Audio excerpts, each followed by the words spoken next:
capitalismo hoje no mundo. O capitalismo é isso que nós enxergamos no mundo hoje. Né?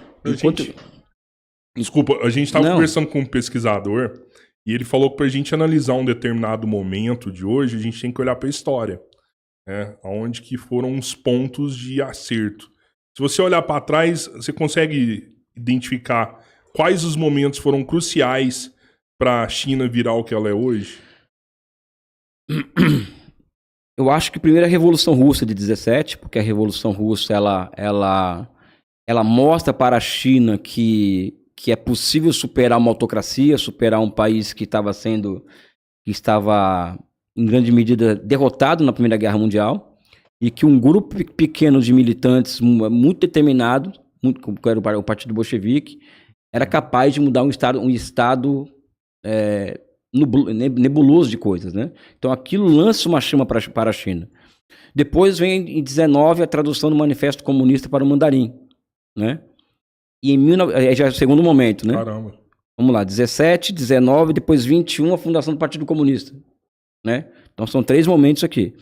Depois em 35, quando todo o Partido Comunista da China existe uma luta interna no Partido Comunista, e a linha defendida pelo Mao Tse-tung, que é a linha do cerco do campo, da cidade pelo campo, né, que é uma revolução agrária e não uma revolução proletária, como a União Soviética queria exportar para a China, aquele outro momento de acerto. Depois vem um grande acerto que é decorrente desse acerto, do que vem atrás, né, do processo histórico anterior, que é a Revolução de 49.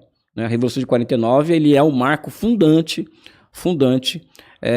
da China hoje, né? Então existe, por exemplo, as pessoas fazem muito uma comparação, olha, 49 tem a Revolução, mas o que deu certo mesmo foi 78, onde tem as reformas econômicas, e as reformas econômicas colocam a China no caminho certo, né? Enquanto que até o que rolou entre 49 e 78 foi tudo errado, né? Os chineses não enxergam dessa forma. Os chineses eles jogam tinta em 49 porque lá foi fundado um novo estado. A China ela passa a poder se desenvolver a partir de esquemas geopolíticos próprios e não de terceiros, por exemplo, Japão e Coreia do Sul, que são países desenvolvidos, países ricos, mas que vivem sob esquemas geopolíticos norte-americanos, né? Essa é uma diferença. Enquanto que a China não, a China ela alcançou a liberdade de alçar seus próprios voos, fazer suas próprias escolhas e ter a sua estratégia de desenvolvimento pautada em esquemas geopolíticos próprios, né? Então, 49 é o marco do porquê a China tá dando certo. É 49 que é o grande marco, né? Você fala que aonde a União Soviética errou, a China acertou. Eu acho que, não, evidente que a China percebe de forma muito clara os limites da sua dinâmica de acumulação, porque eu não gosto de falar modelo, porque, repetindo, o modelo dá uma noção de estática e não de dinâmica, né? E tudo é dinâmico, né? A China mais ou menos copia o modelo soviético, até porque era um modelo que deu certo, é um modelo naquele momento. É um modelo que derrotou. Primeiro, passou a crise de 29, a União Soviética não passou pela crise de 29, o mundo inteiro entrou em crise, menos a União Soviética. A União Soviética, com esse modelo soviético de desenvolvimento, né? Ele derrotou a Alemanha nazista, ou seja, a União Soviética derrotou a maior máquina de guerra da história da humanidade até então, que é a Alemanha nazista. Então, esse modelo entregou para a União Soviética a possibilidade de entregar essa máquina, de derrotar essa máquina de guerra. Então, em 49, quando a China faz a revolução, é evidente que a única coisa que ela vai fazer é copiar aquele modelo soviético. Evidentemente, adaptando a sua realidade específica, por conta até do cerco que a China estava sofrendo. A China era um país sancionado até 78, como Cuba é hoje, por exemplo. Então a China teve que fazer um processo de industrialização toda pautada no interior do país, não no litoral, por conta da possibilidade de guerra e o bombardeio de cidades no litoral fez com que o Mao Tse-tung transferisse as indústrias para o campo e não para o litoral. Teve a Guerra da Coreia entre 50 e 53, que foi a China despendeu recursos vultosos naquela guerra, né? Então, a China, e como toda dinâmica de acumulação, o que está dando certo hoje pode não ter, certamente vai deixar de dar certo. Aquilo se esgota, como tudo se esgota na vida, na vida e sociedade. Os chineses percebem com muita antecedência esse esgotamento do modelo soviético, né? E ela passa a buscar um caminho muito próprio de desenvolvimento, pautado na necessidade, primeiro,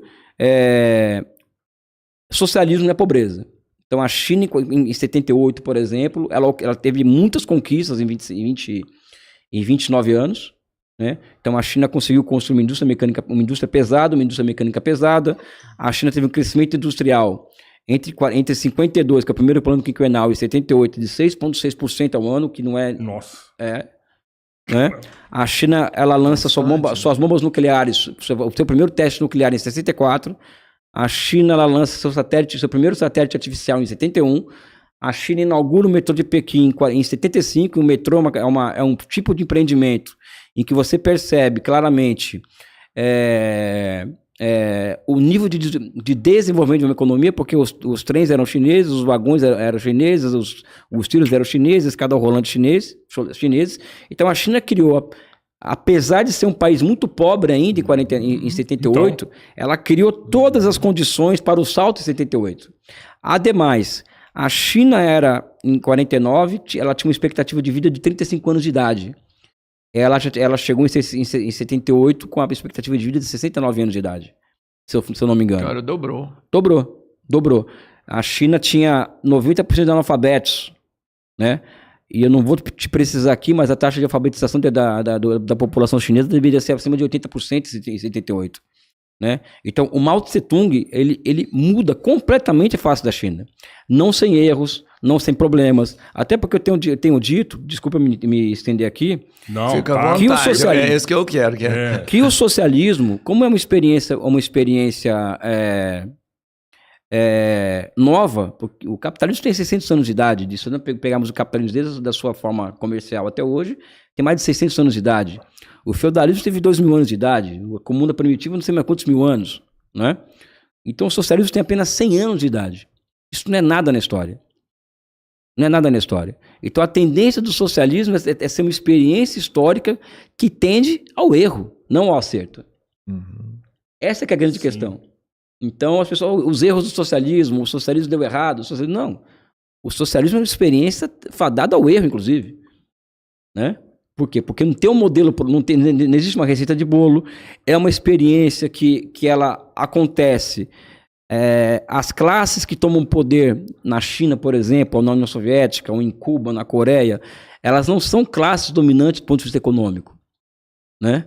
Elas alcançam poder e despoticamente elas se apropriam da grande propriedade burguesa, vamos dizer assim, né? Ela se apropria da grande indústria quando tem indústria, porque tem uma outra coisa aqui também para complicar a situação. O socialismo ele só aconteceu, enquanto experiência histórica, em sociedades destruídas. Então o socialismo teve que levar os países como a China, a União Soviética, terra arrasada para alcançar os países capitalistas centrais. Quando que para os clássicos do socialismo científico, Marx e Engels, o socialismo iria acontecer aonde? Nos países capitalistas desenvolvidos, que é a Alemanha, Inglaterra e França. Uhum. E a ironia da história é justamente essa. Aconteceu onde não tinha base material nenhuma. Por quê? Porque em grande medida o socialismo é o quê? Né? Entre outras definições. Ele é a apropriação do ponto mais alto daquilo que ele nega. O que é isso? O ponto mais alto daquilo que ele nega é o capitalismo. E o ponto mais alto é o quê? Um capitalismo altamente desenvolvido. E a partir desse edifício material criado pelo capitalismo, se construiu uma sociedade de nível superior. Só que onde os comunistas chegaram ao poder, nem isso tinha. Tiveram que começar literalmente do zero. E sem nenhuma receita pronta, cercado. Né? A Rússia soviética, por exemplo, em 1918, 14 países invadiram a Rússia para colocar o czar de volta no trono. 14 países. Né? O monopólio da violência sempre esteve ao lado do capitalismo. O que eu estou querendo dizer com isso? O socialismo sempre foi a vítima de cerco, de aniquilamento, de bloqueios comerciais, de bloqueios tecnológicos, de guerra híbrida, ou seja, não foi o socialismo que tomou a dianteira no sentido de, olha, nós vamos invadir os países capitalistas, nós vamos promover guerra contra os países capitalistas. Ao contrário. Engraçado, porque eu já ouvi o contrário. Tipo assim, quando o socialismo vira terra arrasada, aí chamam o capitalismo para resolver o problema. Mas antes desse problema, só pra gente continuar essa linha de raciocínio. Não, mas assim, eu tô aprendendo com você aqui, né? É o que a gente sempre escutou. Mas é a imaginação de cada um, né? Porque o que define se é capitalismo ou não, chama o capitalismo. Não, mas chama quem? um partido liberal para tomar conta para tomar as rédeas do poder de um país como a China, por exemplo, fazer com que o país se desenvolva, não. As soluções que a China encontrou desde os seus primeiros, dos seus primeiros desafios, né, foi dentro dos marcos do poder político exercido pelo Partido Comunista. Né? O que acontece? Deixa eu colocar uma risca de giz aqui entre nós, aqui, não entre nós, aqui, mas no debate. Por né? favor. O que acontece muito, né? Eu estava lendo um amigo meu que escreveu isso numa resposta ao post, o Nino Ramos, um abraço ao Nino Ramos, né? A cosmovisão ocidental, quando eu falo ocidental, eu não falo do Brasil não, porque nós não somos ocidente, na minha opinião, né? Nós somos sul global, eu acho, né? A cosmovisão do ocidente coletivo, aquele monte de branco europeu, americano, acerca da China, é muito semelhante à cosmovisão que eles têm de negros indígenas. Sim. Ou seja, é um povo esquisito, exótico. O amarelo para eles também é. Exatamente, é racista. Vamos deixar de né? Eu vou além, 90% das opiniões que a gente lê sobre a China por aí, inclusive de gente que estuda a China, é muito baseado em uma visão de civilizatória do Ocidente em relação ao resto do mundo. Então, o chinês é o esquisito, é a ditadura. Por quê?